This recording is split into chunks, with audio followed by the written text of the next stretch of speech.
Tadi kan Ustadz membahas tentang larangan jima ketika istri haid. Bagaimana kalau istri nifas atau istihadah? Apakah seorang suami boleh jima dengan istrinya? Haid dengan nifas sama. Karena perempuan ketika haid dan nifas itu meninggalkan sholat dan meninggalkan puasa. Sehingga mereka tidak bisa dihubungin. Yang boleh dihubungin tadi yang sudah disebutkan.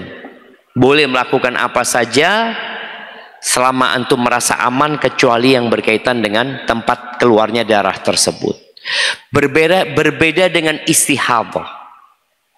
Wanita ketika istihadah dia tetap wajib sholat dan wajib puasa.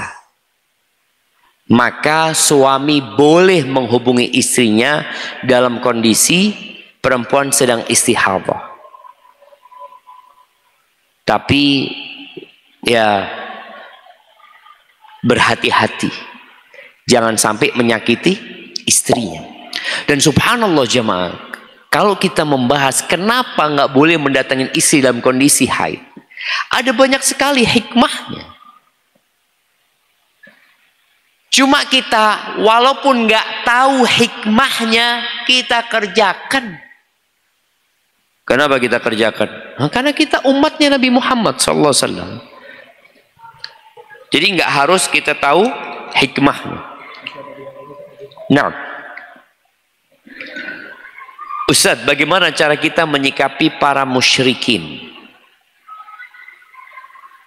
Dalam syariat kita tidak boleh menjadikan sahabat karib mereka. Bagaimana cara Rasulullah SAW menyikapi mereka? Istilah kayak benci tapi tidak benci. Bagaimana itu Ustaz?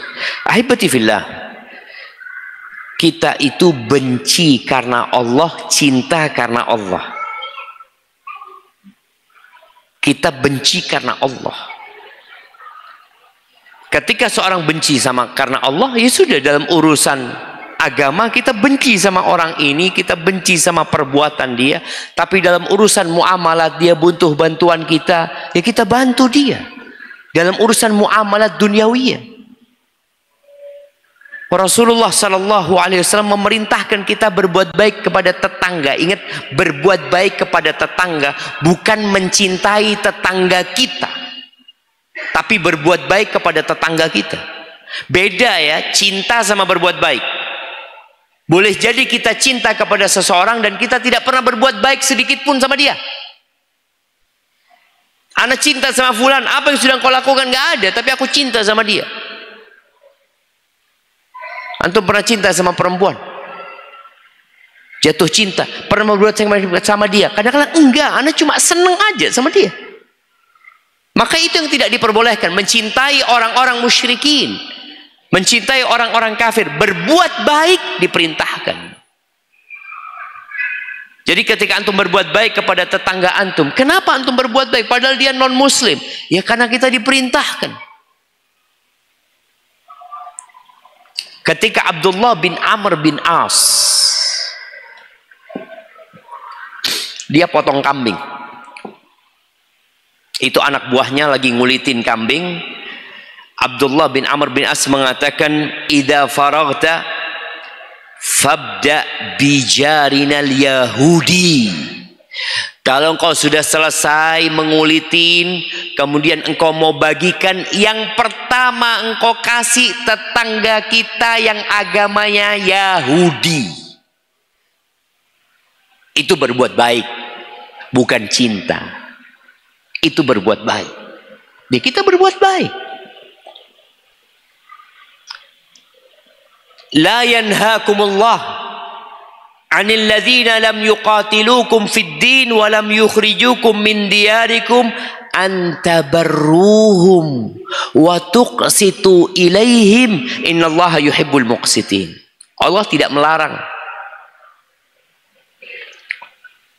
melarang kalian untuk berbuat baik dan berbuat adil kepada orang-orang yang tidak memerangi kalian dan tidak mengusir kalian dari negeri kalian. Berbuat baik sama mereka.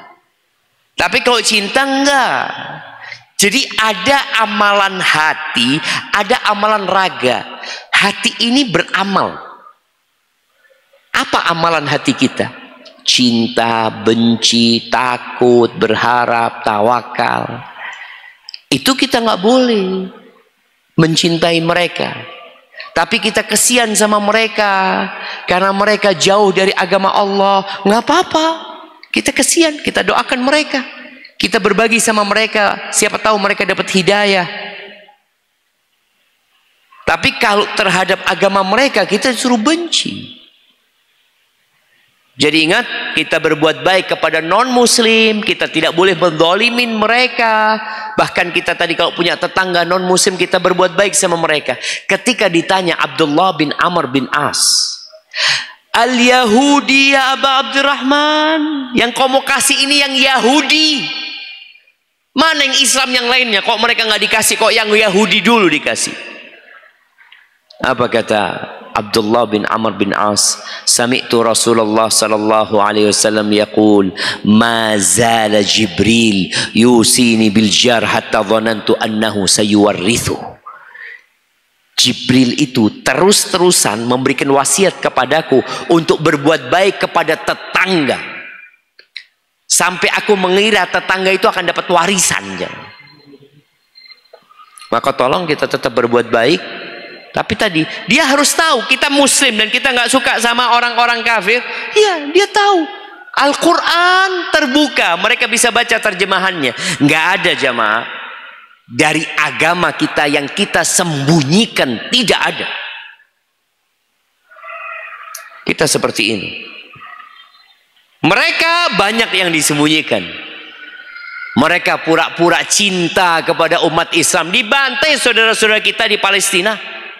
Dibunuh di sana saudara-saudara kita. Mereka tonton jemaah. Mereka lihat. Ya adalah yang mungkin kesian. Tapi bagaimana dengan negara-negara besar? Ada. Hadza huwa.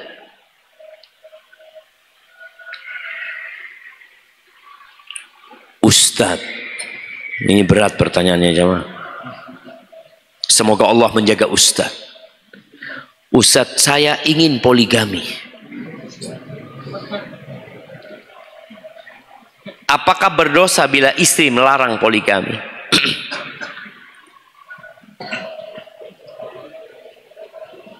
Apa yang harus dipersiapkan untuk poligami?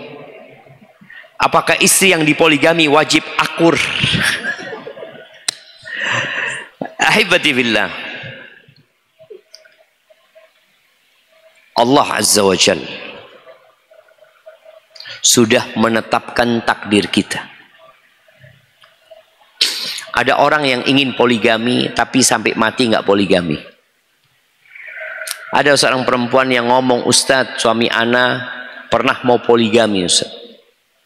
Akhirnya sang istri doa terus minta sama Allah. Allah kabulkan doanya. Suaminya mati.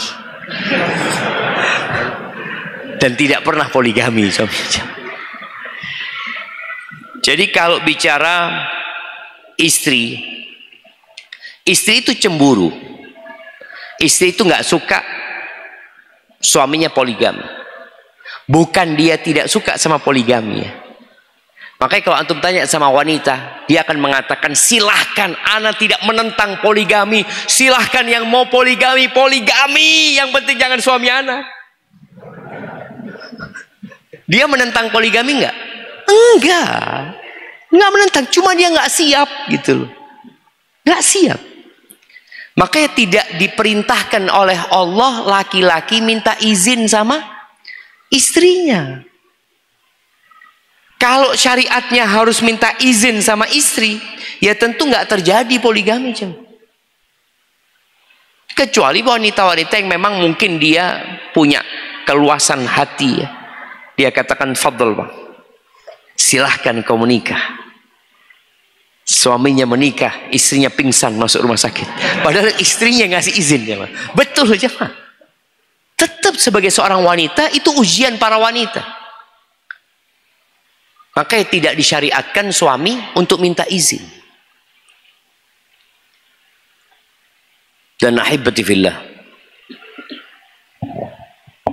di negeri kita perzinaan itu sangat mudah sekali.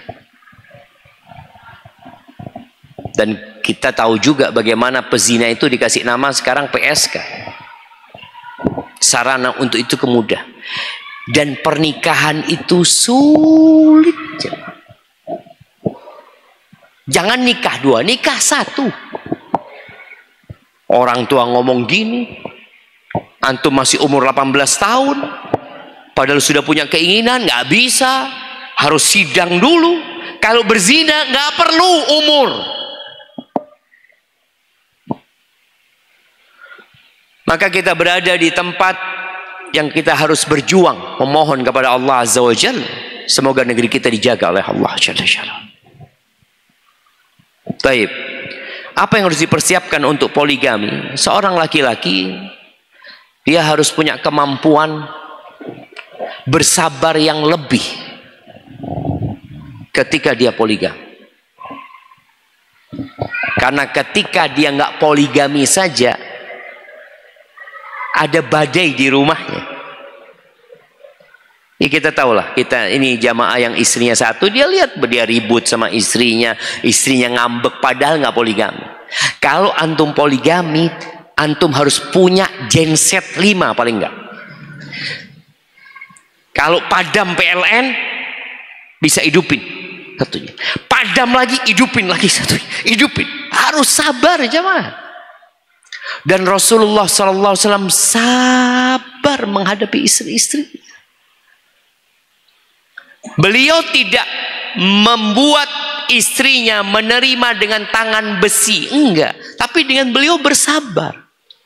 Bayangin ya, sampai Allah Jalla Jalaluhu menegur Nabi SAW. Nabi itu ditegur karena demi mengakurkan istri-istrinya. Beliau sampai mengharamkan sesuatu yang halal buat beliau. Allah sampai mengatakan, ya ayyuhan nabi, lima tuharrimu ma ahallallahu lak tabtaghi mardata azwaji. Wahai nabi, kenapa engkau sampai mengharamkan yang dihalalkan oleh Allah untukmu? Gara-gara engkau ingin mencari keridhaan istri-istrimu. Gimana istri-istri Nabi ini bikin makar di antara mereka, jemaah. Sampai kita tahu ceritanya bagaimana akhirnya Rasulullah SAW memboikot semua istrinya yang 9 itu, jemaah. Maka butuh kesabaran. Antum mampu berlaku adil, silahkan. Baik, mampu berlaku adil tapi tidak sabar dengan tabiat wanita, jangan. Berapa banyak laki-laki yang berharap 1 tambah 1 2, ternyata 1 tambah 1 0. Seharusnya 1 tambah 1 berapa? Ini 1 tambah 1 0. Mana istrimu? Wallahu a'lam. Kayaknya anak ditakdirkan gak punya istri. Padahal dia ingin poligami. Dan bagi yang ingin poligami, engkau harus benar-benar mempersiapkan kesabaran tadi, karena lingkungan tidak mendukung, jemaah. Lingkungan nggak dukung. Jangan bicara istri yang pertama, jangan bicara mertua. Kadangkala orang tua sendiri nggak dukung. Orang tua sendiri sampai mengatakan kepada nak, kalau kau kawin lagi nak, nggak usah ke rumah ibu. Allahu Akbar. Ini ibunya sendiri, jemaah.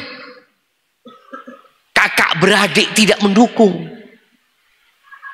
Sehingga orang yang melakukan poligami harus benar-benar minta pertolongan sama Allah. Makanya biasanya orang yang poligami itu ibadahnya nambah, ya. Karena dia nggak bisa minta tolong sama siapa-siapa. Dulu enggak, biasa poligami. Makanya Nabi SAW nikah sama putrinya Abu Bakar, nikah lagi, biasa. Karena sahabat semua melakukan itu. Sampai sahabat yang istrinya cuma 1 itu mungkin jarang. Dan janda pada masa itu laris. Kenapa? Karena janda ini jadi jandanya Abu Bakar, dinikahi sama Ali bin Abi Thalib, ya. Ketika jadi janda. Jadi mereka ada yang memberikan nafkah kepada mereka. Sedangkan di saat janda itu banyak dan lapangan pekerjaan sedikit, dan mereka tidak diperhatikan, apa yang akan terjadi? Jadi apa tuh janda-janda jam? Maka antum persiapkan kesabaran, kemudian antum lihat kemampuan antum, jangan sampai antum nafkah belum mampu, kemudian antum nikah lagi. Apakah istri yang dipoligami wajib akur? Enggak. Enggak wajib akur jamaah. Yang jelas mereka wajib taat sama suaminya. Rasul SAW istri-istrinya sebagian ya ribut. Dan Nabi tidak memaksa mereka untuk akur. Ada yang akur, ada yang tidak. Maka di sini perlu sabar. Antum kan berpikir, oh tuh kalau punya istri 4, kata dia, malam ini di sini, malam ini di sini. Boleh jadi antum tidurnya di masjid, nggak di rumah. Ribut semuanya jemaah.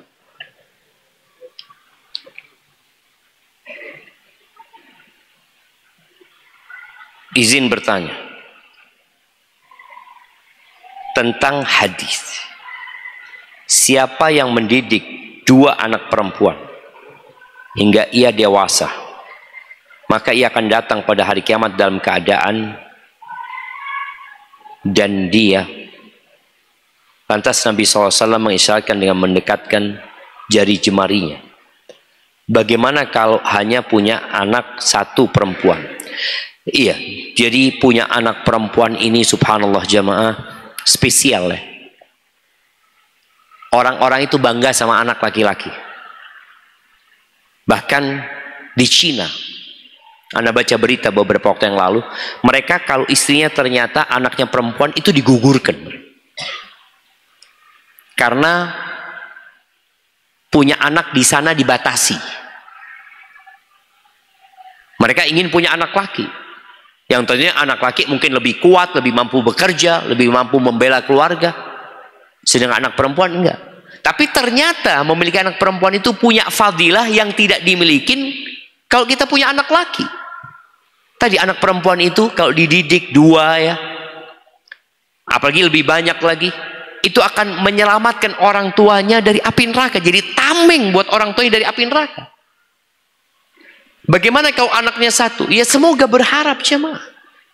Tapi yang jelas pahala itu sesuai dengan kelelahan dan effort yang dikeluarkan. Nggak sama yang anak perempuannya 1 dengan yang anak perempuannya 3. Nggak sama wanita yang hamil cuma 3 kali dengan wanita yang hamil 12 kali. Nggak sama jemaah. Maka bagi wanita yang punya banyak anak tadi, jangan merasa oh enak fulan cuma anaknya 2. Enggak. Nanti di hari kiamat baru akan terlihat bahwa engkau yang enak. Karena engkau telah berjuang panjang. Taib, ini masih ada. Ustaz, mohon nasihat. Bagaimana ana menyikapi istri dan ibu yang mereka berdua semuanya baik dan penting bagi ana. Namun keduanya memiliki sifat yang berbeda, sehingga terkadang terjadi konflik di antara mereka karena kami tinggal serumah. Bagaimana ana harus bersikap? Ya harus sabar antum. Harus sabar. Apa yang harus dilakukan jemaah? Ketika harus satu rumah sama ibu, ada sebuah nasihat dari orang yang berpengalaman ya. Usahakan dapurnya sendiri-sendiri. Jadi rumahnya 1, istri kan kadang-kadang di rumah itu ada dapur bersih, ada dapur kotor, bisa seperti itu jam. Kondisikan ada 2 dapur.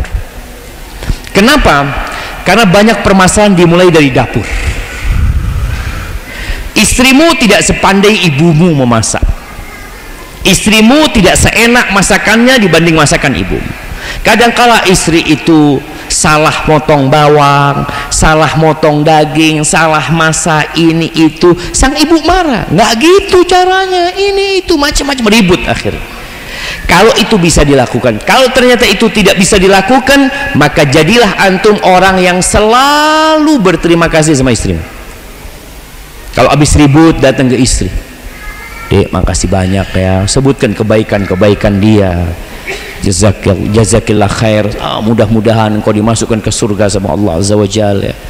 Kemudian katakan minta maaf ya, ibu sudah tua ya, bagaimanapun ya wajarlah seperti itu, kita pun akan tua, mungkin kita akan seperti itu nantinya. Setelah itu antum datang kepada ibu antum, bu minta maaf bu, istri anak kan masih baru belajar, masih butuh banyak arahan dari ibu, bimbingan.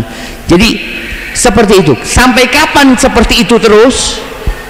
Ya selama satu rumah, terus-terusan. Dan harus sabar, memang harus sabar. Didoakan semoga mereka jadi cocok. Sejatinya kita ini jamaah, suami istri ini punya karakter yang berbeda, nggak sama. Tapi tatkala memandang kepada kelebihan, menyebabkan kita bisa terus bersama. Tapi kalau memandang kepada kekurangan, maka kita nggak akan lama di satu rumah. Ada seorang laki-laki yang sudah menikah dan memiliki anak. Apakah dia berkewajiban untuk memberikan nafkah kepada ibunya? Di sisi lain dia juga terkadang masih kesusahan untuk menafkahi keluarganya, anak dan istrinya. Tergantung kondisi orang tuanya. Ketika orang tuanya tidak mampu, maka dia berikan nafkah. Allah berfirman, yas'alunaka madza yunfiqun qul ma anfaqtum min khairin falil walidain. Mereka bertanya kepadamu tentang apa yang mereka infakkan. Maka kata Allah, katakan yang kalian infakkan dari harta itu, yang paling berhak mendapatnya yang kedua orang tua, kemudian kerabat, kemudian yang lain.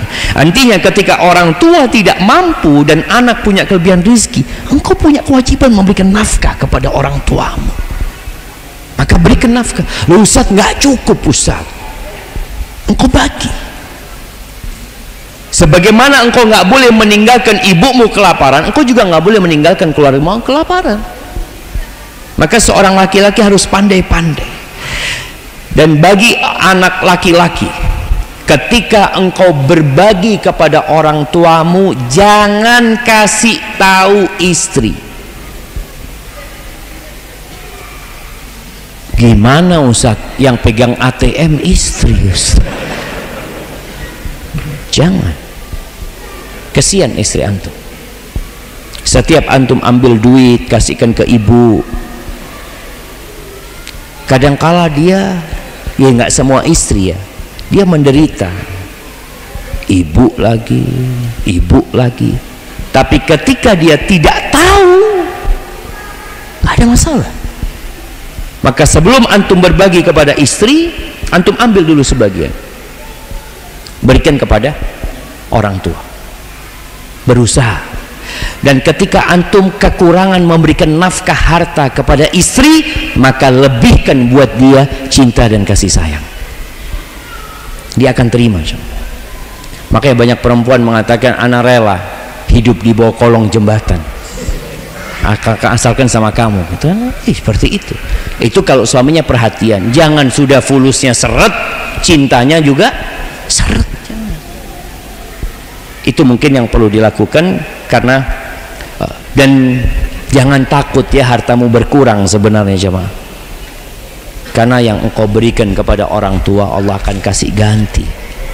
Maka niatkan engkau benar-benar ikhlas lillahi ta'ala.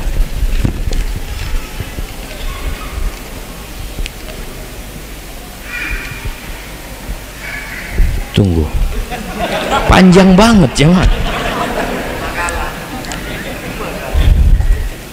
Oh ini jamaah, apakah diharuskan seorang suami dan istri harus terbuka dalam segala hal dalam rumah tangga ataupun di luar rumah tangga? Saya laki-laki yang bekerja di instansi yang dalam dunia kerja, persaingan antara rekan kerja adalah hal yang biasa. Terkadang saling menjatuhkan rekan untuk mendapatkan promosi, difitnah dan lain-lain sudah biasa saya alami. Bahkan tekanan-tekanan dari yang lain juga biasa saya hadapi, dari atasan atau lingkungan kerja yang terkadang meski sudah biasa, ada kalanya saya stres dengan keadaan seperti ini. Faktor-faktor yang menguatkan saya diantaranya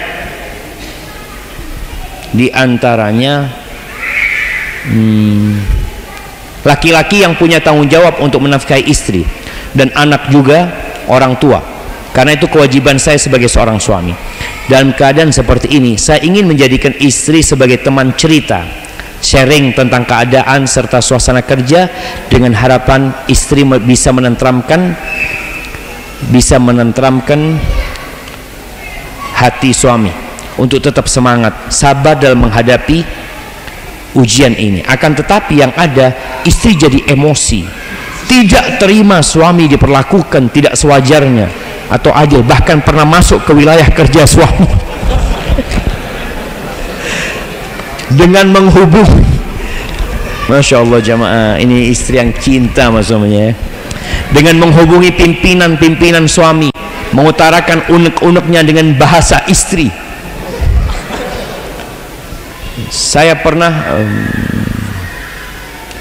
suami ingatkan jangan masuk ke wilayah kerja suami, ikhlas dan sabar aja, sehingga suami tidak malu karena ditegur sama atasan, supaya istri diingatkan, istri menjadi suka marah-marah, tidak jelas di rumah, anak-anak suami jadi kena imbasnya. Di tempat kerja terkadang bikin stres, pulang ke rumah hawanya panas, istri suka marah-marah, saya terkadang terbawa suasana jadi ikut marah juga, jadi kasihan anak-anak. Ustaz, mohon nasihatnya Ustaz untuk saya sebagai seorang suami juga sebagai seorang karyawan. Nasihat Ustaz untuk menghadapi istri yang suka marah-marah. Masya Allah. Iya ahibati fillah, disinilah kita harus paham karakter istri kita, seperti apa pasangan hidup kita. Ada orang-orang yang nggak mampu memanage konflik yang terjadi, tidak mampu menerima ujian yang ada. Maka tugas suami adalah tidak menceritakan hal itu kepada istri. Engkau ceritakan kepada sahibmu, engkau ceritakan kepada ustadz yang engkau dekat sama dia, mohon arahannya. Kepada istri engkau ceritakan yang indah-indah. Nah, terkadang istri itu di rumah sudah terbebani dengan tugas-tugas. Seharusnya istri itu nggak seperti tadi. Bagaimana Nabi SAW, jamaah Allahu Akbar, beliau mengingat bagaimana kebaikan Khadijah. Beliau di luar rumah dicaci, dimaki, disakiti, masuk rumah adem rumah Nabi SAW. Ketemu Khadijah, selesai semua beban yang di luar rumah itu. Dan itu seharusnya istri menjadi sakan, menjadi tempat ketenangan dan kedamaian. Tapi ada istri tadi yang mungkin nggak ngerti, sehingga antum perlu sabar, nggak lagi cerita sama istri. Antum ceritakan kepada istri, alhamdulillah kondisiku baik-baik, doakan. Seperti itu aja. Kalau istri tanya macam-macam, engkau ceritakan yang indah-indah di sana. Karena kalau tidak, yang terjadi seperti yang kau sebutkan, hawa di tempat kerja panas, sampai rumah kebakaran. Itu berbahaya. Dan kalau istri sedang marah, antum diem. Istri ngomel-ngomel ini itu macam antum diem. Setelah istri selesai marahnya, baru antum ngomong sama dia. Antum kasih air dingin sama dia, biar dia minum ya. Setelah itu baru antum ngobrol sama dia. Karena kata Nabi SAW, idza ghadiba ahadukum falyaskut. Kalau seorang di antara kalian bermarah, hendaklah dia diam. Gimana kalau yang marah istri? Ya, engkau juga diam, karena hal itu akan menyebabkan istrimu tambah marah. Dan para wanita juga harus tahu, kalau suaminya sedang marah, hendaklah dia diam, berusaha untuk nahan diri. Katakan, aku minta maaf ya, aku bertobat kepada Allah Azza wa Jal. Itu kata Abu Darda mengatakan kepada istrinya, kalau aku marah, tolong engkau senangkan aku. Kalau engkau yang marah, aku akan berusaha untuk menyenangkan dirimu. Kalau nggak seperti itu, nggak lama pernikahan itu jamaah. Dan didoakan, istrinya didoakan, dan antum bersabar, semoga itu menjadi pengangkat derajat antum dan penghapus dosa-dosa antum. Bagaimana pendapat antum serta tinjauan dari syariat perihal mahasiswa yang keadaan dirinya sudah wajib untuk menikah. Allahu Akbar.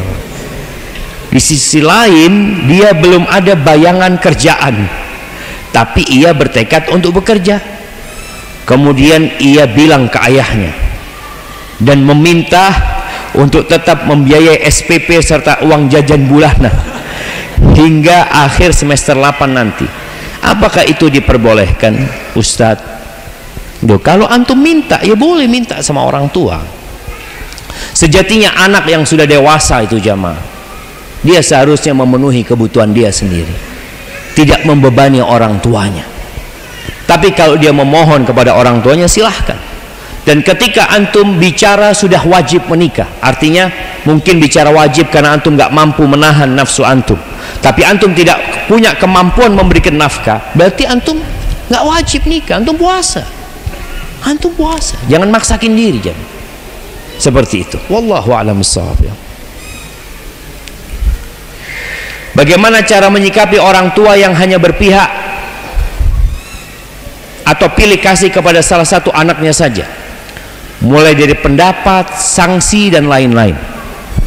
Ahibatibillah, antum lihat gelas ini setengah isi setengah kosong. Kalau antum melihat orang tua kepada kosongnya, maka antum akan benci sama itu. Tapi kalau antum melihat kepada isinya, antum akan tetap sayang sama orang tua, berbaik sangka sama orang tua. Ketika antum melihat seakan-akan orang tua pilih kasih, antum balik, enggak. Orang tua ana melihat ana sudah dewasa, orang tua ana melihat ana harus bangkit. Sejatinya orang tua ana mendidik ana supaya ana jadi lebih baik. Ya, antum cari alasan kenapa orang tua bersikap seperti itu, berbaik sangka, karena dia tetap orang tuamu. Kalau tidak, ya antum akan menderita. Lihat kebaikan orang tua. Semua orang berbuat kesalahan, maka pada hari kiamat Allah mengatakan, fa amma man thaqulat mawazinu fahuwa fi 'ishatir radiyah. Adapun yang berat timbangan kebaikannya, maka dia akan berada dalam kehidupan yang penuh dengan keridhaan, penuh dengan kesenangan. Maka lihat kepada kelebihan orang tua, jangan melihat kepada kekurangan. Bagaimana cara menyikapi orang tua yang berpihak dan pilih kasih kepada cucunya? Ini sudah anaknya, cucunya sekarang. Ya, antum kembali berbaik sangka sama orang tua. Orang tuamu itu yakin engkau bisa peduli sama anakmu. Orang tuamu itu menyandarkan bagaimana engkau mendidik anak-anakmu, berbagi dengan anak-anakmu. Sudah, antum harus melihat kepada sisi positif dari yang terjadi. Kalau tidak, antum akan berantem dan nggak ada gunanya. Boleh jadi nanti sampai tingkatan antum durhaka sama orang tua antum. Lihat kepada kelebihan orang tua. Nah, baik. Mungkin ini pertanyaan terakhir.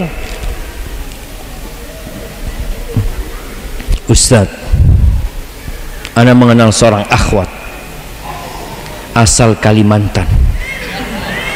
Melalui teman ana dan sepengetahuan ana, akhwat ini baik agamanya.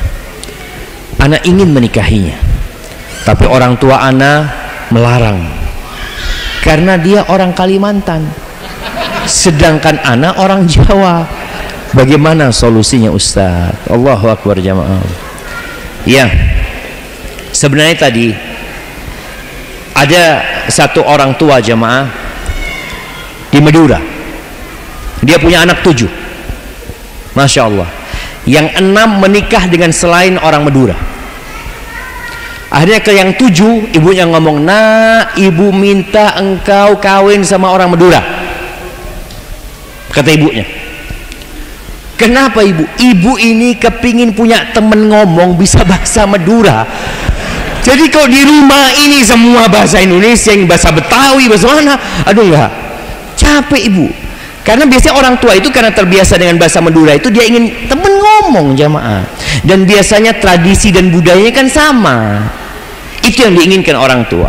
Maka sekarang antum nggak harus menikahin perempuan dari Kalimantan tersebut. Artinya ibumu mungkin kepingin engkau carilah orang yang dekat sini seperti itu, yang kriterianya yang kau sukai, silahkan gitu loh, yang agamanya baik, yang cantik apa, tapi jangan jauh-jauh. Jadi ana rasa permintaan ibu itu bukan permintaan yang berlebihan. Ada seorang ibu ngomong sama anaknya, nak, jangan sampai nak engkau menikah sama orang Padang atau orang Sunda. Ini ada, subhanallah jamaah, dapat menantu perpaduan Padang sama Sunda. Dikasih sama Allah. Ana tahu orang itu, subhanallah. Maka tolong jangan memandang kepada suatu suku dengan keburukan. Di semua suku, di semua etnis itu ada baik, ada yang buruk, jamaah. Semuanya sama sebenarnya gitu. Maka lihat kepada yang Nabi sebutkan, urusannya adalah agamanya, akhlak, perilakunya. Tapi boleh jadi tadi ibu nggak kepingin engkau menikah sama orang Padang karena jauh.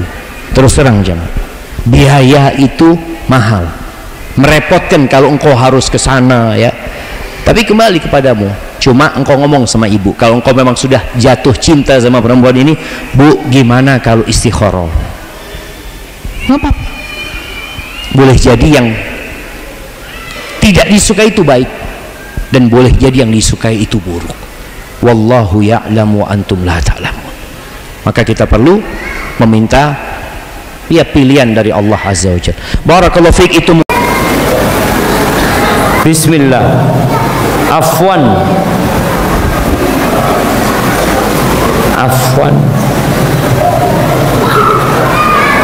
odds dari tema, keluar tema. Kemana keluarnya?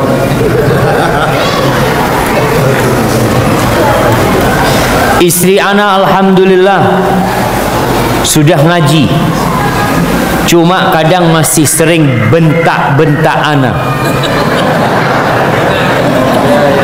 Walaupun sebenarnya ana tahu dia cinta mati sama ana. Tolonglah dinasihatin dia, Ustaz. Kebetulan dia ada di sini. Soalnya ana juga sayang sama dia.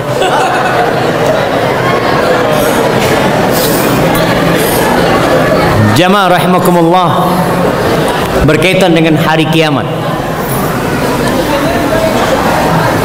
Nanti di sana ada persidangan khusus untuk hak-hak manusia, yang mana Allah Azza wa Jalla menyerahkan itu kepada manusia. Jangan sampai yang menjadi penuntut kita pada hari kiamat itu adalah pasangan hidup kita. Allah mengatakan wailul lil mutaffifin, celaka buat orang-orang yang curang.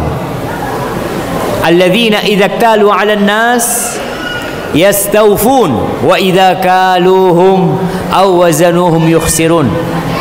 Orang-orang yang selalu menuntut haknya tapi tidak melaksanakan kewajibannya, bahkan menuntut hak sampai lebih. Sebagian istri seperti itu, dia nuntut haknya sama suaminya tapi tidak melaksanakan kewajibannya. Tapi ada sebaliknya, suami sudah melaksanakan kewajibannya tapi istri tidak melaksanakan kewajibannya. Maka buat para wanita, ingat, sangat mudah bagi wanita masuk surga dari pintu mana saja. Tidak seperti kaum laki-laki. Perempuan yang sholat 5 waktu, puasa Ramadan, taat, patuh sama suaminya, suaminya nggak suka dibentak-bentak. Mana ada wanita atau laki-laki yang suka dibentak-bentak? Nggak ada. Kemudian dia menjaga kehormatan dirinya, maka akan dikatakan kepada dia, silahkan masuk surga dari pintu mana saja yang kau kehendaki. Dan para wanita, banyak menghuni neraka dikarenakan kurang bersyukur sama suami, selalu melihat kepada kekurangan suaminya, lupa dengan kelebihan suaminya. Dan kebanyakan yang memasukkan ke neraka itu adalah lisan. Hati-hati. Ada perempuan yang kata sahabat Nabi, taqumul lail, perempuan ini salat malam, tasumun nahar, puasa sunnah, wa tatasaddaq, suka sedekah, walakinnaha salithah, tapi dia kalau ngomong pedes, tu'dhi jiranaha, suka menyakitin tetangganya. Tetangga bukan suaminya, tetangganya. Apa kata Nabi sallallahu alaihi wasallam? La khaira fiha hiya finnar. Enggak ada kebaikan di perempuan ini, dia di neraka tempatnya. Nauzubillah min.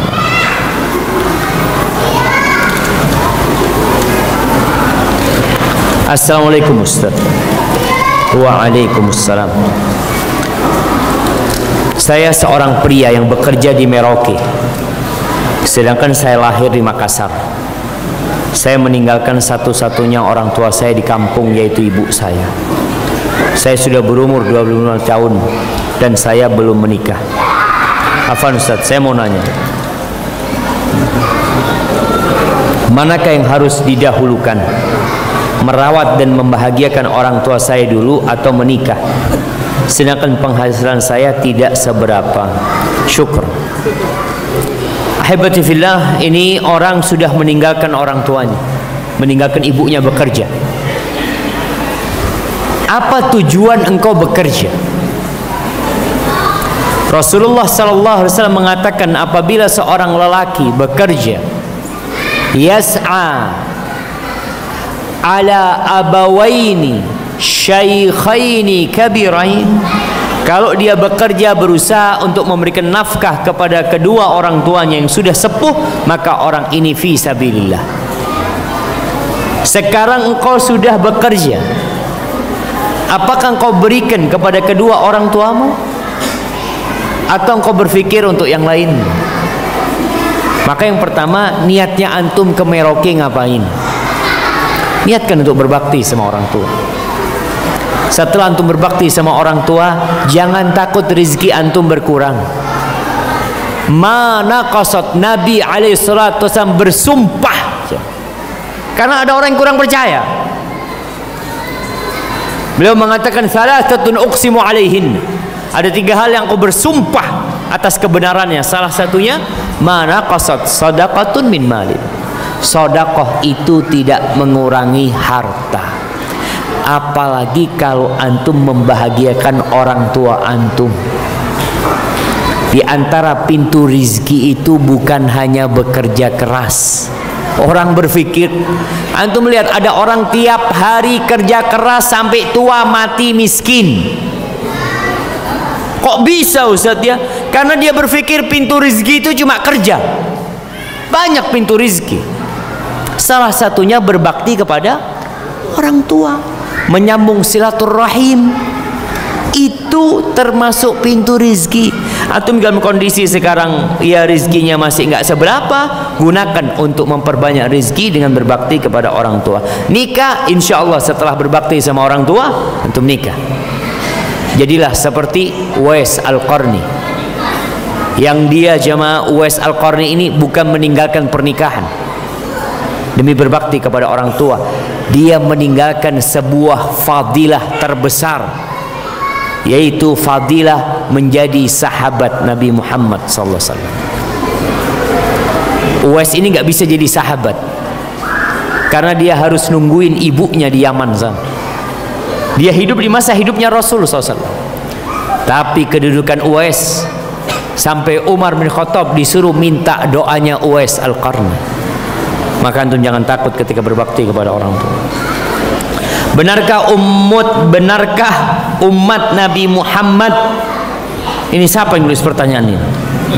Nggak pakai sholawat buat Nabi SAW. Benarkah umat Nabi Muhammad sallallahu alaihi wasallam? Antum tahu orang yang paling pelit adalah orang yang disebutkan nama Nabi kemudian dia tidak bersolat kepada Nabi alaihi salatu wassalam. Tidak sampai 150 tahun, coba dilihat hadisnya ada apa enggak. Antum jangan asal percaya dengan orang yang menyampaikan hadis, khususnya yang berkaitan dengan akhir zaman. Karena sekarang muncul dai-dai cocokologi, cocoklogi, pokoknya dicocok-cocokkan semuanya. Hadisnya sahih, kadang-kala hadisnya sahih, tapi nggak cocok dengan apa yang dia cocokkan. Ada yang mengatakan Dajjal sekarang sudah lahir. Di mana lahir? Disembunyikan. Disembunyikan. Nanti kita ketemu sama dia. Jamaah, persiapkan diri untuk menghadapi kiamat. Antum jangan menyibukkan diri dengan umur umat. Oh Ustaz, ini sudah tinggal sedikit umurnya Ustaz, berarti ya kita akan kiamat. Udah, kiamat mau besok mau lusa, antum harus siap-siap. Dan orang yang mati, qamat qiyamatuhu, kiamat dia telah terjadi. Maka antum jangan memikirkan yang jauh, antum pikirkan yang dekat sama antum. Makanya ketika ada seorang sahabat Nabi bertanya kepada Nabi alaihissalam, ya Rasulullah, mata sa'ah, kapan kiamat wahai Rasulullah? Alaihissalam, ya Rasulullah. Nabi nggak jawab. Nabi balik bertanya sama orang ini, wa madza a'datta lis-sa'ah, apa yang kamu persiapkan untuk kiamat? Bayangkan jamaah, tuh sahabat tanya sudah 1400 tahun yang lalu, dan sampai hari ini kiamat belum terjadi. Belum terjadi. Tapi Nabi sudah bertanya kepada sahabat ini, apa yang kamu persiapkan? Karena kiamat itu pasti terjadi. Maka kamu harus mempersiapkan untuk kiamat tersebut. Barakallahu fikum.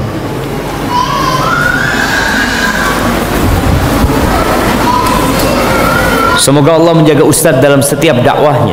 Amin. Ustadz sampaikan pada ustadz-ustadz kami di Jawa sana, tolong safari dakwah ke Merauke.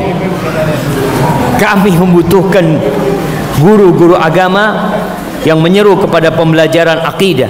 Jamaah, antum yang harus ngirim anak-anak ke Jawa.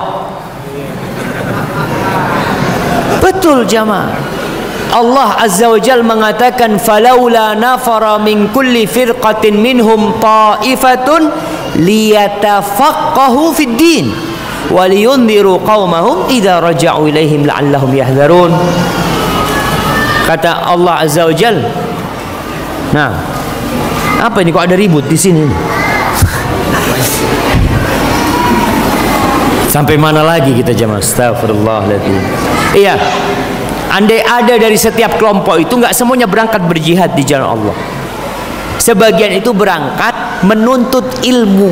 Ilmu apa? Liyatafaqahu fid din, belajar ilmu agama. Orang tua itu kalau mikir anaknya belajar ilmu agama, nanti nak kamu makan dari mana? Selalu yang dibicarakan dunia. Ini perintah Allah. Kalau melaksanakan perintah Allah, apa kata Allah? Wa man yattaqillah yaj'al lahu makhrajan wa yarzuqhu min haitsu la yahtasib. Allah akan kasih jalan keluar, Allah akan kasih rezeki dari arah yang tidak disangka-sangka. Jadi tolong para jamaah, hendaklah mengkader anak-anaknya untuk menjadi ustadz. Nggak semuanya, tapi kalau antum punya anak 3, ya 1 jadi ustadz, yang 2, nak kamu 2 kerja nanti bantu nih yang menuntut ilmu, karena dia akan berjuang untuk akhirat dan kalian berjuang untuk dunia kalian. Waliyundiru qaumahum idza raja'u ilaihim, kata Allah, agar mereka kalau pulang kampung bisa berdakwah. La'allahum yahdharun, agar mereka faham. Tapi insyaallah ana kasih tahu satu-satu di Jawa supaya datang ke Merauke. Merauke ini jauh jemaah. Barakallahu fikum.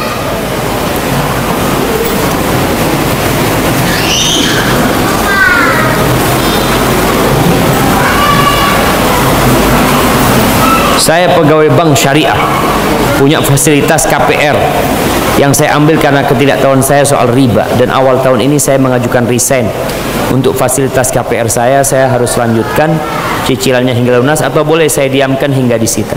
Haibati fillah, kalau utang itu wajib dilunasin, wajib dilunasin. Kalau antum tidak mampu melunasi utang antum, maka jual barang tersebut untuk melunasi utangnya. Kalau enggak, ya mau nggak mau nanti akan disita.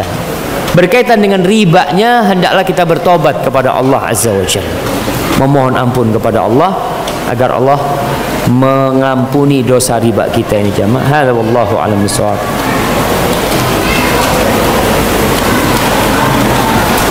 Baik, ini pertanyaan terakhir jamaah. Assalamualaikum Ustaz. Waalaikumsalam. Apakah masih ada ampunan orang yang telah berbuat maksiat zina di kemudian hari? Ahibati fillah, termasuk dosa yang terbesar adalah dosa zina. Dan zina ini bertingkat-tingkat. Yang terbesar dosa zina adalah berzina dengan mahramnya. Na'udzubillah min dzalik. Ana lihat ada yang menzinai anak tirinya, memperkosa anak tirinya umur 9 tahun. Na'udzubillah. Apa ini seperti ini jemaah? Na'udzubillah. Benar-benar satu hal yang mengkhawatirkan di negeri kita jemaah. Dan kalau kita lihat 63,2% atau 0,7% remaja Indonesia itu telah melakukan seks bebas. Ini data dari Kementerian Kesehatan. Mereka menyatakan hal itu, maka tolong kita tahu, Allah itu melarang zina dengan mengatakan wala taqrabuz zina, jangan mendekati zina. Bukan dikatakan jangan berzina, jelas jangan berzina. Tapi karena tahu zina ini tidak akan terjadi kecuali dengan muqaddimah, dengan pendahuluan, maka Allah mengatakan jangan dekati zina. Coba antum lihat kenapa antum berzina. Ada penyebabnya. Apa penyebabnya? Pertama, mata yang tidak ditundukkan. Lihat perempuan lewat, matanya tidak ditundukkan. Apalagi sekarang fitnah handphone ini yang sangat menakutkan. Kemudian berduaan dengan wanita yang bukan mahramnya, ngobrol berduaan berkhalwat, ini juga menjadi bencana. Kemudian bercampurnya laki-laki dan wanita. Kalau antum lihat, banyak pegawai-pegawai yang berzina karena memang mereka ya makan berdua. Ya waktu istirahat mereka satu kantor, laki perempuan berbaur. Subhanallah jemaah. Banyak sekali terjadi perselingkuhan dan perzinaan karena ini. Kalau pertanyaannya apakah ada harapan diterima tobatnya orang yang berzina? Naam. Apa kata Allah Azza wa Jalla, ya ibn Adam, "Lau ataitani biqurabil ardi khati'atan." Wahai anak Adam, kalau engkau datang menjumpai aku dengan sepenuh bumi ini dosa, tidak ada satupun lokasi di muka bumi kecuali ada jejak dosa dia. "Tsumma ataitani la tusyrik bi syai'an, la ataituka biqurabiha maghfiratan." Kemudian engkau datang menjumpai aku tanpa melakukan kesyirikan, maka aku akan menjumpaimu dengan hampir sepenuh bumi ini ampunan. Tapi hendaklah bertobat dengan taubatan nasuha.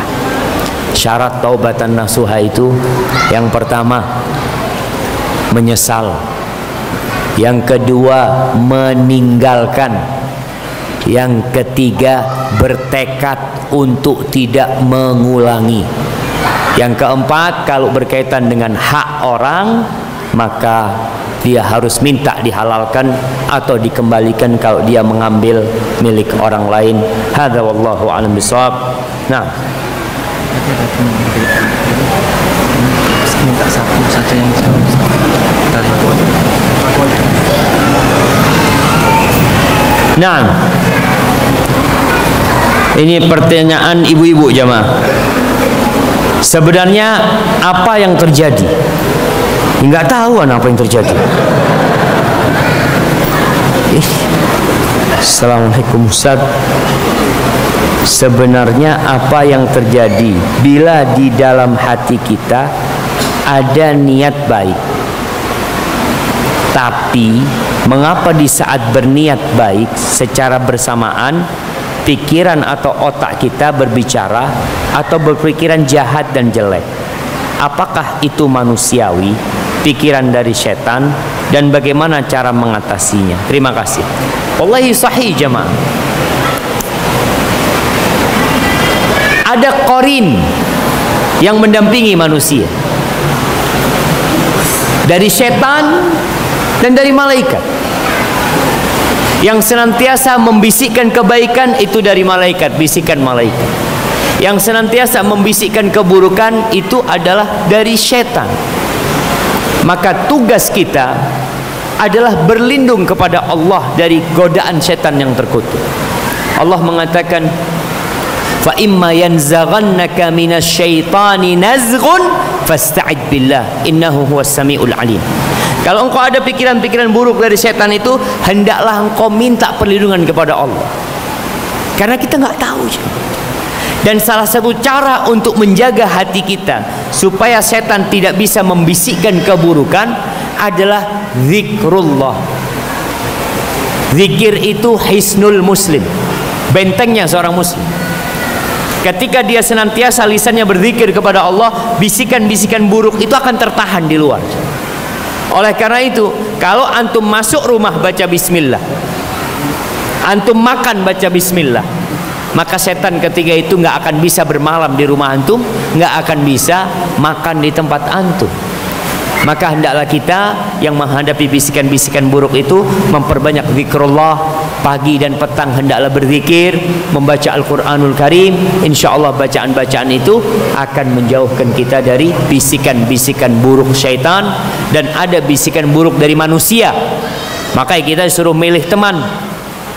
Di akhir Al-Quran Allah mengatakan, qul a'udzu birabbin nas malikin nas ilahin nas min syarril waswasil khannas alladzi yuwaswisu fi sudurin nas minal jinnati wan nas.